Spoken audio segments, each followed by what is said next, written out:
Okay, so today we're going to talk about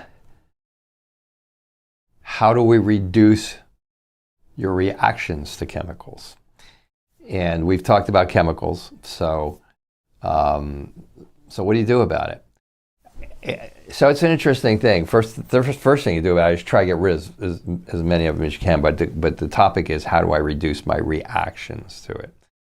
So chemicals are largely, the most profound effect is on the liver.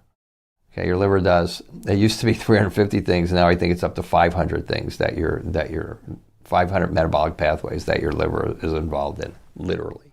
Okay, but they have several major pathways. And I think I'm correct in saying that its most prominent pathway is a glutathione pathway. And so you've probably heard of glutathione. If you haven't, you're going to, okay? Because glutathione is a major player in getting well and staying well in autoimmunity. And here's the reason why. Approximately 25% of the listed known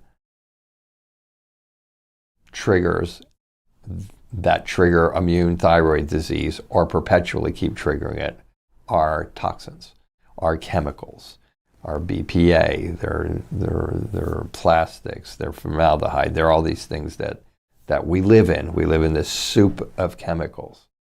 So glutathione is the glutathione pathway is the pathway that is designed to take this chemical. So this chemical is actually an entity. It's actually a molecule, okay? It comes into you, you breathe it in, it comes in through your lung, or you put it on your skin and it's absorbed through your skin. But eventually it finds its way to your liver because that's what your liver's there for. Liver's there for alcohol, drugs, toxins, those types of things. It's one of the major pathways in what your liver does. The glutathione pathway being the guy with toxins. Glutathione is the most powerful antioxidant known to man. I'm pretty sure that's still a correct statement. And it is made in our cells and it is made in our liver. It's actually hard to get autoimmunity if you have enough glutathione in your system, because it does such a good job in also working along with vitamin D to dampen immune inflammation. It does so many things. It heals your leaky gut. It does a zillion things. I should just do one on glutathione. So, but if you don't have enough glutathione, you're going to have chemical sensitivities. Now, because that pathway is going to be overwhelmed, then the glutathione is going to get used up. The glutathione comes in, it literally grabs the molecule, okay, and then it literally crushes it to a degree, but it brings it through a pathway where it neutralizes it, so that it can have another chemical attached to it, which makes it water soluble, and then it goes through phase 2 pathway, and then of detoxification, and then it goes out into the feces, or then the toxins go out into the toilet. So the best thing to do is to keep your liver in good shape. If you really wanted to take that to a full picture, how do you keep your liver in good shape? Well, you try not to be stressed. You get enough sleep. You probably stop drinking alcohol. Oh, but one drink a day is good. One drink a day causes damage to the liver, causes damage to the inside of your intestines, causes damage to the inside of your stomach. Not as much as 6 drinks a day, but still, it's ethanol. It screws up your cerebellum. It just does a lot of things. It is not a don't drink type of thing. This is just how it works. This is what ethanol does to your system.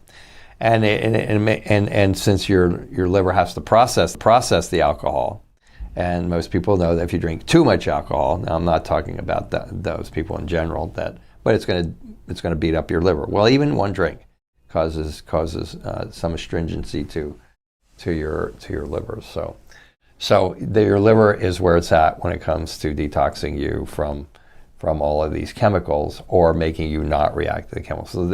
So the first thing you ought to do is get the liver under control. But if you have bad gut, you're going to want to get the bad gut under control too, because if you have a bad gut, then you're going to get leaky gut, and if you get leaky gut, bad bacteria, toxins, undigested food particles, they're all going to get out of your intestines. They're going to go into your bloodstream, and guess where the first stop is once they get in your bloodstream? The liver. Well, the liver is where food sensitivities are formed, and a lot of my people come in, they have 40, 50, 60, 70, 80, 90 food sensitivities, all formed in the liver. Liver helps with your blood sugar. If your blood sugar is going all over the place, your diabetes type 2, your liver's overworking, trying to work with your pancreas and your adrenals to control your blood sugar. So you really need to, I think the person who asked this, I think was probably looking for the silver bullet. The silver bullet, if you don't want to do all that other stuff, is probably to pack yourself full of glutathione at high doses. But the real answer is you have to kind of get the gut under control, and you have to make sure that the liver is detoxing. So you have to kind of figure out if your digestive system is working. You have to figure out if you got a leaky gut. You have to, if you have autoimmune disease, you probably have to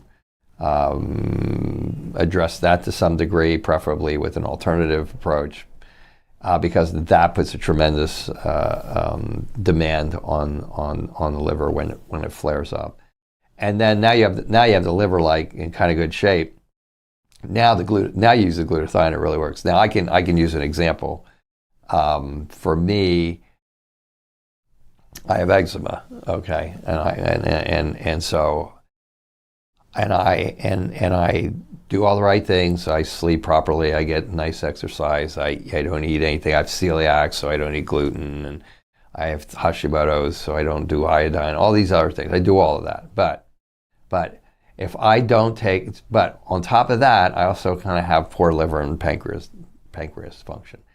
And so for me, I have to do all that, and then on top of that, I have to take 800 milligrams of glutathione a day. Now, if I don't take those 800 milligrams a day, despite the fact that I'm doing everything else to make my my digestive system and my liver happy, if I don't take that 800 milligrams, literally within like less than 7 days, my eczema will start to present itself.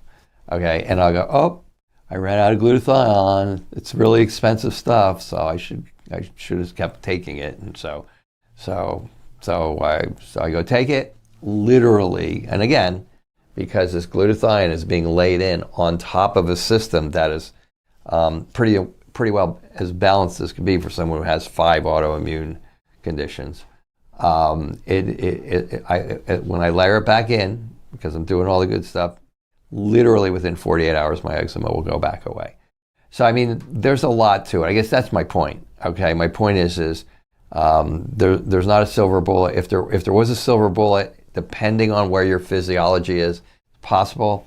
If you put 800 milligrams or so, or maybe more, of glutathione in there, it might work. It might work on bringing it down, bringing down your chemical sensitivity reactions.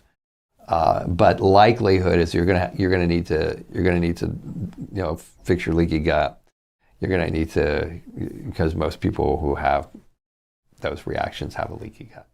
So you're gonna have to fix your leaky gut, get rid of your food sensitivities. You're gonna have to detox your liver if it needs to be detoxed, and most people's do. And so it's a little bit of a process.